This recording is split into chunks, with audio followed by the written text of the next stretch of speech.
Assalamualaikum warahmatullahi wabarakatuh. Alhamdulillah, salatu wassalamu ala rasulillah, amma ba'd. Kaum muslimin yang dirahmati Allah subhanahu wa ta'ala, sudah hampir 78 tahun negara kita Indonesia ini merdeka.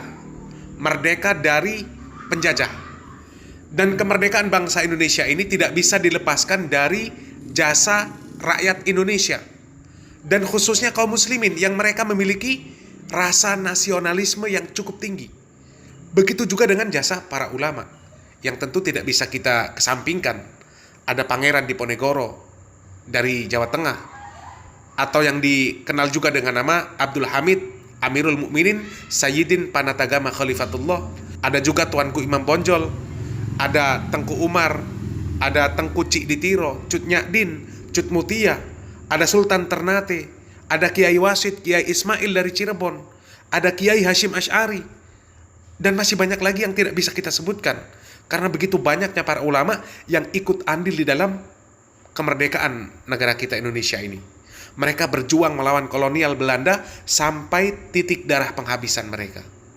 Oleh karenanya wajib bagi kita untuk berterima kasih dengan perjuangan mereka. Kaum muslimin yang dirahmati Allah Subhanahu wa taala, tapi ada fakta yang cukup mencengangkan yang juga membuat kita geram. Ternyata ada juga Habib yang memberikan fatwa bahwa haram bagi pribumi untuk memerangi Belanda. Dan mereka yang memerangi Belanda dikatakan sebagai orang yang tersesat, orang yang tertipu oleh setan. Na'udzubillah min dzalik. Dan video pembahasan ini cukup viral. Kita simak videonya. Fakta-fakta sejarah yang sulit dibantah bahwa Habib Utsman bin Yahya sebagai mufti Belanda berfatwa di dalam kitabnya yang berjudul Manhajul Istiqomah Fid Dini Bis Salamah.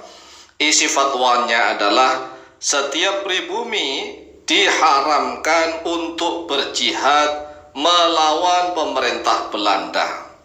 Setiap pribumi yang berjuang, berjihad, perang sabil, perang fisabilillah melawan penjajah Belanda dikatakan sebagai ghurur, tipu daya setan. Coba mari sekarang kita renungkan, kita tafakuri secara pelan-pelan dan santai. Para pejuang pribumi yang ingin merebut tanahnya sendiri dari penjajah, tapi dikatakan ghurur, dikatakan berdosa, jihad orang-orang bodoh katanya. Masya Allah, naudzubillah tsumma naudzubillah.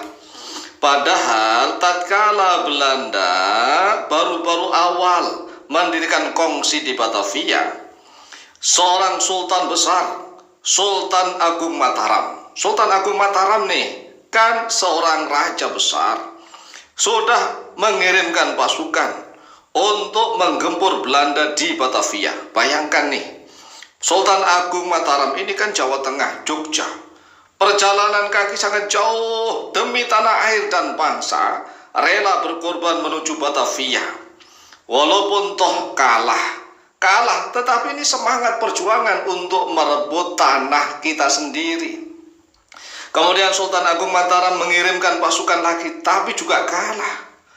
Kemudian setelah itu Sultan Ageng Tirtayasa dari Banten juga berjuang mati-matian merebut tanah air dari Belanda. Lah kok dikatakan ghurur, Masya Allah, dikatakan tipu daya setan dan berdosa. Ini sebenarnya fatwa macam apa ini sebenarnya? Masya Allah, naudzubillah tsumma naudzubillah. Kemudian setelah itu berkali-kali berturut-turut perjuangan jihad para putra-putra pribumi untuk merebut tanah airnya sendiri. Ada Pangeran Diponegoro berjuang melawan Belanda. Pasukan Pangeran Diponegoro ribuan, walaupun kalah. Kemudian ada perjuangan Sultan dari Makassar, Sultan Hasanuddin. Ada perjuangan Imam Bonjol, Tuanku Imam Bonjol di Sumatera. Kemudian perjuangan dari Kesultanan Aceh berturut-turut bertubi-tubi. Kemudian ada pergerakan para kiai-kiai dan ulama Banten, Geger Cilegon. Lah kok semuanya dikatakan ghurur, Masya Allah. Coba kita baca satu lembar di dalam kitab Manhajul Istiqomah Fid Dini Bis Salamah halaman 22. Bermula yang dikata batil dan fasid yaitulah lawanan yang sahih, yaitu kurang setengah daripada syaratnya. Syarat adanya, maka dari ini diketahui bahwa perbuatan bikin rusuh negeri bikin rusuh negeri ini, para pribumi yang berjuang berjihad ingin merebut tanah airnya dari penjajah. Sekali lagi, Belanda itu penjajah, harus diusir. Kalau nggak rusuh bagaimana para merusirnya Belanda? Ya harus rusuh, bikin rusuh negeri, sebagaimana yang telah jadi di Cilegon, ya, yang telah jadi di Cilegon, Banten, dan yang dahulu di Bekasi. Sekalian ialah batil, bukannya jihad. Masya Allah, dikatakan bahwa batil. Masya Allah, Masya Allah. Lah ini kok masih dibela bahwa beliau bukan sebagai antek Belanda. Lawang fatwanya seperti ini.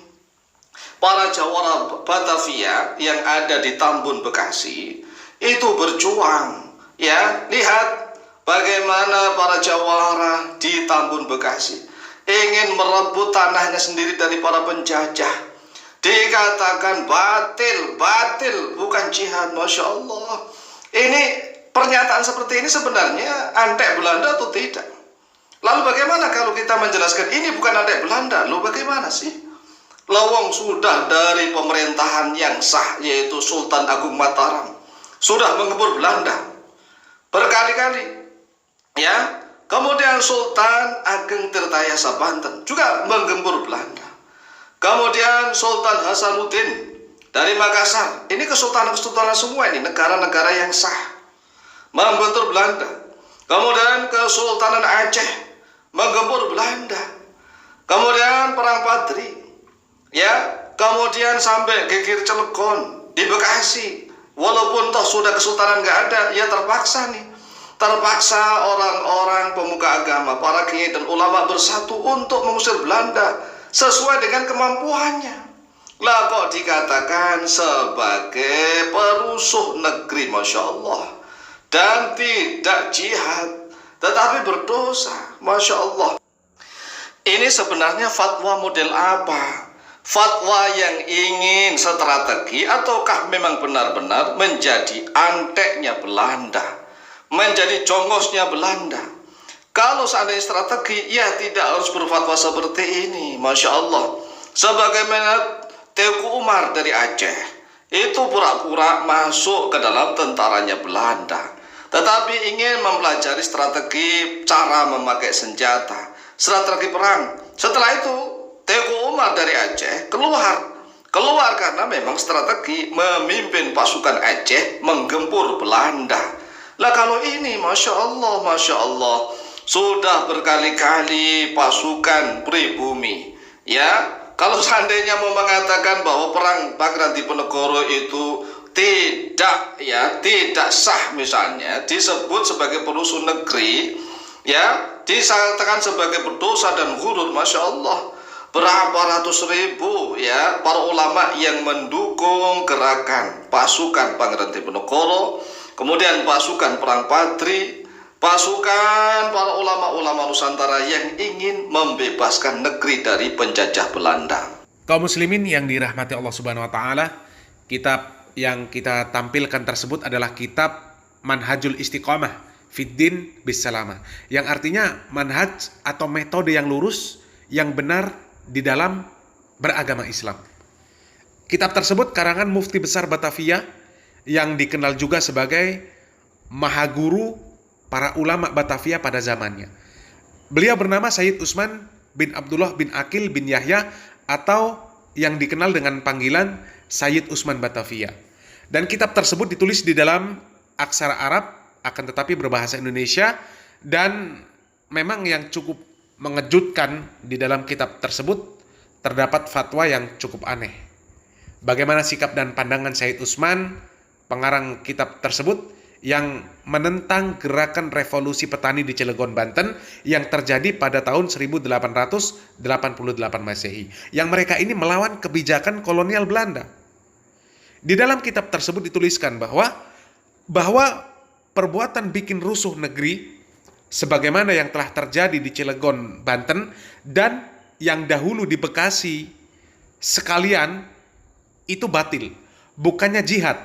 Sebab tiada syarat-syaratnya.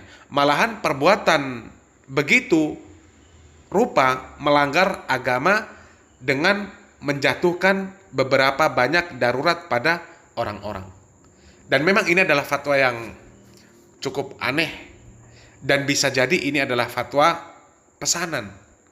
Karena memang ada ulama-ulama yang demi dunia rela melakukan apa saja. Dan ironisnya tokoh seperti ini juga masih ada juga yang mengangkat namanya. Allahul musta'an. Wallahu a'lam bishawab. Semoga bermanfaat. Barakallahu fikum. Wassalamualaikum warahmatullahi wabarakatuh.